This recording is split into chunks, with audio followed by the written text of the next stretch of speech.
주님께서 여러분과 함께 마테오가 전한 거룩한 복음입니다.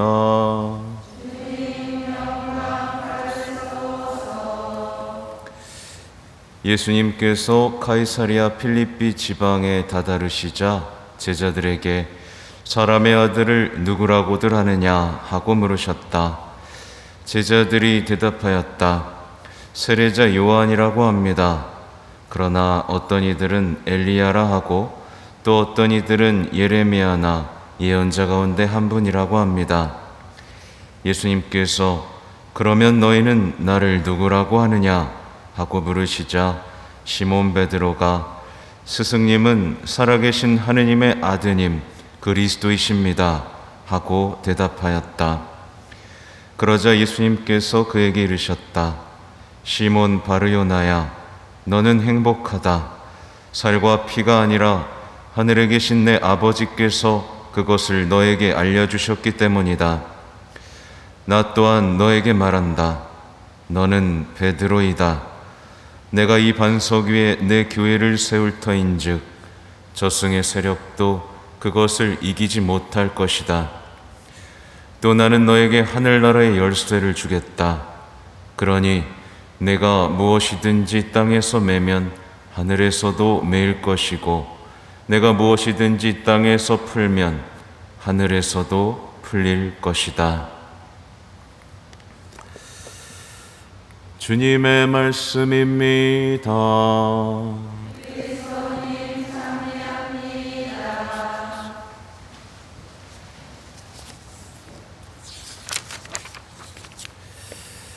전미예수님, 6월도 다 가고 있습니다. 벌써 반년이 지났네요.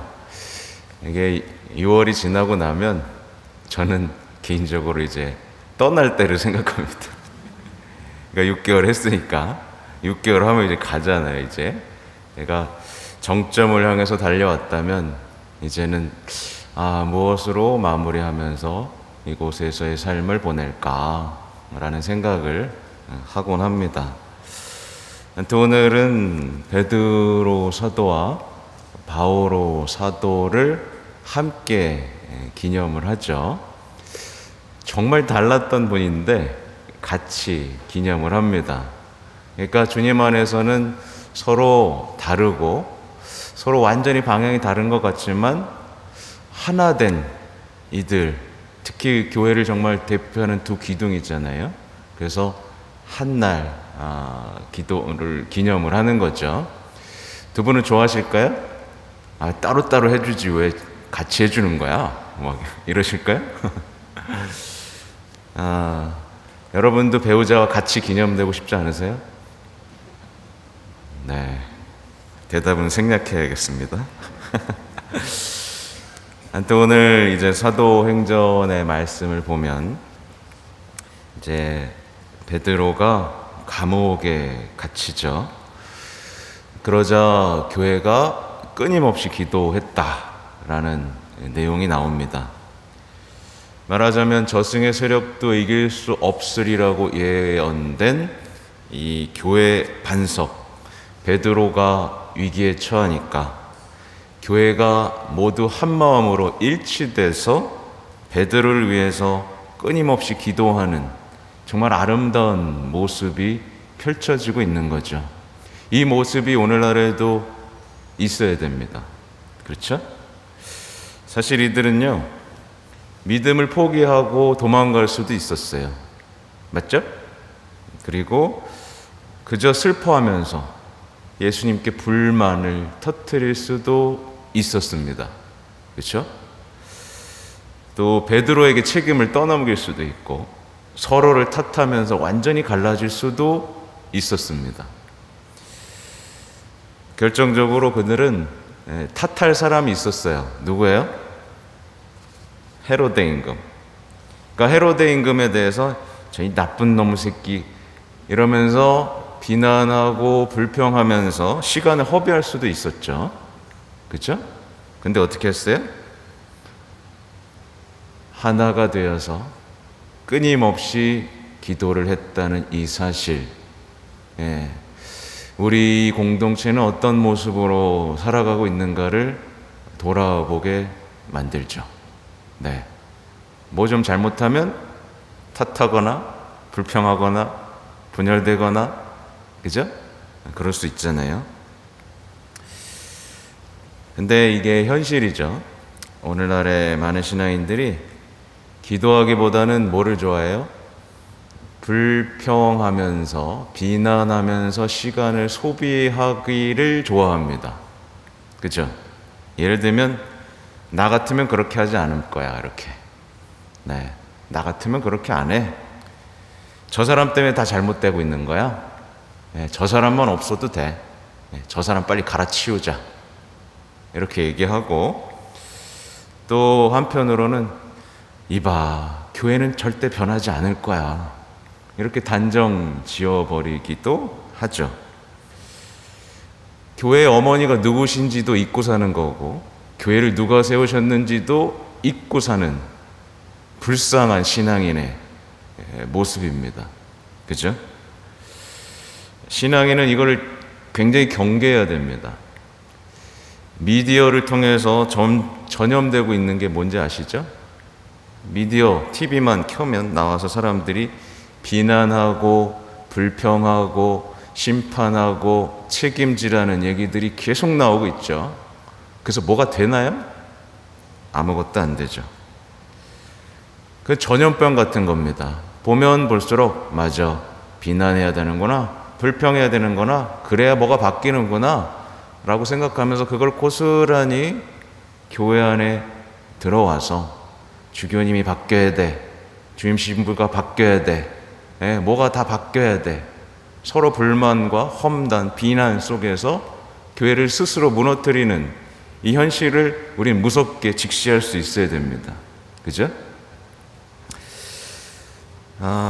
기도하면요 바뀌어요. 일치해서 끊임없이 기도하면 분명히 바뀝니다.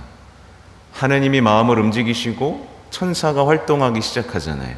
오늘 복음을 보십시오. 그죠? 놀랍게도 천사가 나타나서 베드로를 감옥에서 끌어내고, 그 베드로를 만난 이 사람들은 정말 기뻐하죠. 그죠? 다시 만난 베드로를. 그러니까 기억하셔야 됩니다. 비난과 불평은 아무것도 바꾸지 못합니다. 맞죠? 예, 비난과 불평은 아무것도 바꾸지 못하고요. 심판과 험담은 기적을 사라지게 만드는 거예요. 왜 신앙인들의 삶에서 기적이 사라졌게요? 천사가 활동을 멈춘 것처럼 보일까요? 그죠? 우리가 기도하지 않고 비난과 험담, 불평 이런 것들을 일삼았기 때문입니다. 이것을 우리 가정에도 도입해 볼 수 있어요. 대입해 볼 수 있어요. 여러분은 가정에서 어떻게 하고 계세요? 비난하고 불평하고 있지 않으세요? 그렇죠? 바뀌어야 된다고, 왜 이러냐고. 그 시간에 뭐를 해야 된다고요?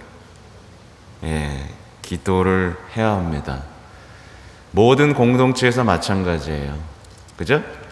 가정, 직장, 어디든 비난으로 바뀌지 않습니다. 우리는 이것을 기억해야겠고요. 오늘 이제 이 독서와 이제 복음에서는 이제 뭐랄까요? 놀라운 예언이 이제 주어지는 장면입니다. 그러니까 베드로가 스승님은 살아계신 하느님의 아드님 그리스도이십니다 라고 대답하자 이제 예수님께서 그에게 이르시는데, 결정적으로 이게 정말 멋있죠. 너는 베드로다. 네, 내가 이 반석 위에 내 교회를 세울 터인즉 저승의 세력도 그것을 이기지 못할 것이다. 베드로가 이 말을 듣고 어땠을까요? 네, 베드로에 대한 예언입니다. 너는 교회의 반석이 될 것이고 너 위에 세워준 교회는 결코 저승의 세력도 이기지 못할 거야. 그러면서 이제 다른 것도 주시죠. 내가 하늘나라의 열쇠를 주겠다. 예수님께서는 베드로에게 하늘나라 열쇠를 주셨어요. 그리고 베드로를 통해서 모든 교회에 주셨어요. 그렇죠? 우리는 이 교회를 적극적으로 활용해야 되는데 잠그는 데 쓰는 게 아니라 언제 써야 돼요? 열고 푸는데 써야 됩니다. 과연 우리는 지금 그것을 어떻게 쓰고 있는지 돌아봐야 되겠죠. 여러분의 삶에 열쇠가 어떻게 활용되고 있는지를 보세요. 아셨죠? 아무튼 여기서 예언이 주어지는 그 순간을 우리는 배워야 되는데 뭐냐면 남들처럼 믿는 거는 중요할까요? 안 중요할까요? 남들처럼 믿는 거 중요하지 않아요. 보십시오. 사람의 아들 누구라고들 하느냐? 이건 정말 중요한 게 아닙니다. 남들처럼 믿는 거 중요하지 않고요. 적당한 지식으로 만족하는 것도 중요하지 않습니다. 은총에 사로잡혀서 예수님께 신앙을 고백하고, 그죠? 고백하는 것까지 중요합니다. 근데 고백만 하면 안 되죠. 고백을 했으면 내 삶을 바꿔야 돼요. 믿음을 삶으로 드러내야 됩니다. 나 믿어요. 믿지. 믿어서 어쩔 건데요. 믿었으면 내 삶이 바뀌어야죠. 믿는 사람답게. 믿음으로 내 온 삶을 바꿔버리고 삶의 방향을 전환한 사람에게는 뭐가 주어지고 있어요? 예언이 주어지고 있다는 사실을 우린 기억해야 됩니다. 적당히 믿고 미지근한 사람에게는 예언이 주어지지 않아요. 그건 정말 불행한 신앙인입니다. 예언이 주어지지 않은 신앙인은 불행해요. 그쵸? 예, 약속이 없는 거잖아요. 내가 너와 함께 꿈꾸겠다라고 어떤 그런 뭐랄까요? 그 환희에 찬 영광이 없는 신앙이잖아요. 그냥 힘들기만 하잖아요. 그죠? 사랑하는데 이게 되는 거야, 마는 거야. 그죠? 주님께서 나를 위해서 뭘 하시겠다는 거야, 말겠다는 거야. 예언이 없으면 이렇게 되는 거예요. 적당히 믿고 적당히 사랑하는 사람에게는 그런 신앙만 주어지겠죠. 근데 복음에 대한 확신 속에서 모든 삶의 태도와 방식을 바꾸면 오늘처럼 예언이 주어지는 거고, 예언이 주어지면 어떻게 되느냐? 화답 속 내용 보십시오. 주님은 온갖 두려움에서 나를 구하셨네. 두려움이 없죠. 예수님께서 나를 통해서 무언가 하시겠다고 했는데 뭐가 두렵습니까? 감옥에 갇히는 게 뭐가 두려워요? 베드로가 날 감옥에 가뒀어? 저승의 사람도 나를 못 이긴다고 했는데 너가 나를 감히 가둬? 그죠? 그러니까 바오로 사도도 수차례 감옥에 갇혔죠. 근데 어떻게 됐어요? 똑같이 풀려나죠. 감옥을 통해서 더 큰 복음이 선포되죠. 그러니까 그 사도를 향한 예언은 끝나지 않는 겁니다. 그러니까 그 사람은 두려움이 없어요. 그렇죠? 어제 복음하고도 연결되죠. 왜 겁을 내느냐? 이 믿음이 약한 자들아.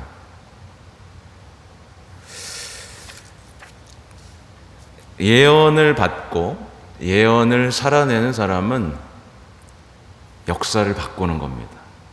그렇죠? 근데 그 사람의 삶에서 이제 예언이 사라지는 거예요. 예언은 언제 사라지냐면 자기만 위해서 살 때. 신앙의 중심에 주님이 있는 게 아니라 내가 있는 거예요. 그러면 자신의 역사를 쓰고 싶어 하겠죠. 그렇죠? 내가 잘 되고 내 자손이 잘 되고 내가 잘 먹고 잘 사는 그런 역사를 쓰고 싶어 하겠죠. 그러다가 어떻게 되는 거죠? 삶에 대한 두려움 속에서 하나님의 역사에서는 지워지는 겁니다. 네, 끔찍한 거예요. 불행한 겁니다. 네. 좀 다른 얘기를 해보고 싶은데 비슷한 얘기기도 합니다. 이 교황님이 이 베드로 바오로 축일에 하신 말씀이 정말 감동적이었어요. 그래서 그 내용을 묵상한 내용입니다. 사실은 오늘 제가 강론하는 내용도. 거기서 이런 말씀을 하세요. 뭐 저 같은 사람한테 하시는 말씀인데, 그러니까 교황님은 이렇게 말씀하세요. 효과가 있어 보이는 사목계획은 중요하지 않다. 네. 효과가 있어 보이는 사목계획은 중요하지 않고 하느님과 사랑에 빠져서 목숨을 바치는 사목자가 있어야 된다. 이 얘기를 하셔요. 이거 모두에게 하시는 말씀이죠. 예. 뭐 효과 보이는 여러분도 단체에 가입되어 있잖아요. 근데 뭔가 이렇게 하면 좋을까? 저렇게 하면 좋을까? 많이 고민하죠. 근데 해봐야 큰 소용이 없어요. 때때로는. 뭘 해야 된다고요? 하나님의 사랑에 빠져서 목숨을 바치는 봉사자가 필요한 겁니다. 그래서 예를 들어주시는 거예요. 베드로 사도가 마지막 죽음의 순간에 뭘 하고 그랬죠? 뭘 기억했죠? 주님의 죽음을 기억했죠. 내가 얼마나 아플까가 아니라, 그러면서 십자가에 거꾸로 매달려 죽겠다고. 난 주님하고 똑같이 죽을 수 없다. 내가 감히 어떻게 똑같은 십자가에서 기억될 수 있겠냐는 거겠죠. 그죠? 죽을 때까지 주님을 기억하고 죽음을 영광스럽게 바꿔놓는 장면이에요. 그죠? 그리고 오늘 제2독서의 바오로 사도 보십시오. 이제 자기가 죽어가고 있다는 걸 알아요. 그러니까 바오로 사도는 자신이 어떤 삶을 살게 될 것이라는 걸 알고 있었던 겁니다. 자기가 죽어가고 있다는 걸 알면서 뭐라고요? 굉장히 감동적이죠. 나는 이미 하느님께 올리는 포도주로 바쳐지고 있습니다. 내가 이 세상을 떠날 때가 다가온 것입니다. 나는 훌륭히 싸웠고 달릴 길을 다 달렸으며 믿음을 지켰습니다. 이제는 의로움의 화관이 나를 위하여 마련되어 있습니다. 예. 이 확신과 희망을 담고 싶지 않으세요? 예. 나 천국에 갈 수 있을까? 이게 아니라 나는 달릴 길을 다 달렸고 의로움의 화관이 나를 기다리고 있다라는 이 뜨거운 바오로 사도의 고백을 보십시오. 예. 그래서 교황님이 이런 말을 하세요. 이것이 예언입니다. 말로만 하는 게 아닙니다. 이것이 바로 예언입니다. 예언은 역사를 바꿉니다. 예. 예언으로 역사를 바꾸는 모든 성인의 삶에는 고통이 있었고 영광스러운 죽음이 있었습니다. 그렇죠? 네. 피하고 싶으세요? 예언에는 반드시 영광스러운 죽음이 있습니다. 그분의 희생과 닮은 포도주처럼 희생제물로 바쳐지는 삶이 분명히 있습니다. 그래서 예언의 삶을 사는 사람들은 고통받겠죠. 아프겠죠. 그렇죠? 남들보다 고생하겠죠. 근데 얼굴에는 미소가 있겠죠. 기쁨이 있겠죠. 근데 예언이 없는 사람들은 늙어가면서 어떻게 돼요? 아이고 나는 왜 이렇게 아픈 거야? 왜 이렇게 난 안 낫게 해주는 거야? 아이고 오래 살아야 되는데. 이러다가 그냥 허무하게 가는 겁니다.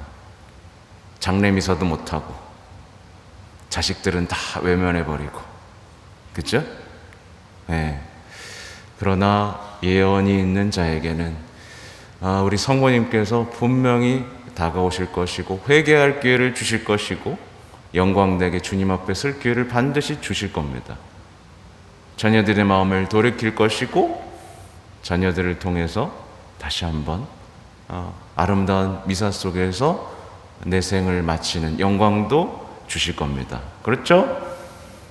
네.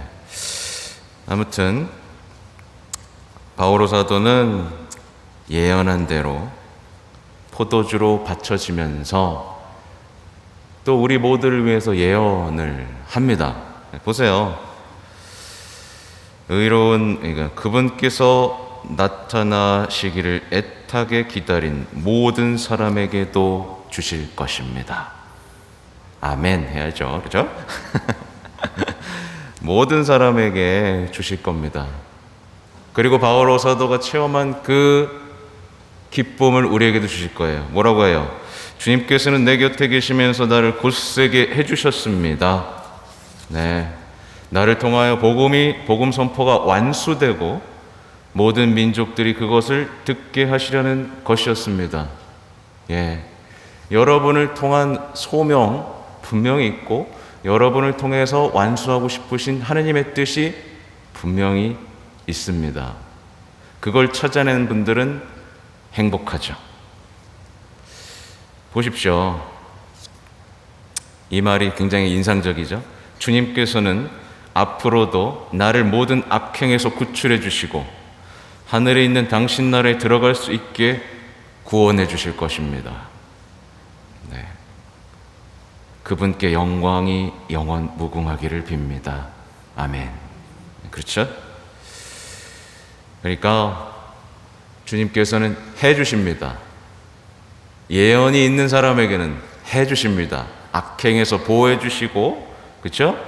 구원해 주시는 것을 지치지 않으실 겁니다. 그러니 말뿐이 신앙이 아니라 목숨을 바쳐 예수님을 뜨겁게 사랑하는 신앙을 살아갑시다. 아멘. 그죠? 하느님과 교회를 사랑해야 됩니다. 하느님 사랑은 당연하죠. 성모님 사랑 당연하죠. 근데 교회도 사랑해야 됩니다. 교회를 여러분이 지켜내셔야 됩니다. 우리가 그리스도의 지체로서 한 몸이라는 걸 기억해야 되고 끊임없이 기도함으로써 교회의 기적이 사라지지 않도록 해야 됩니다. 기적은 오늘날에도 존재하고 있으니까요. 여러분, 기적이 있는 삶, 예언이 있는 삶을 추구하시기 바랍니다. 아멘.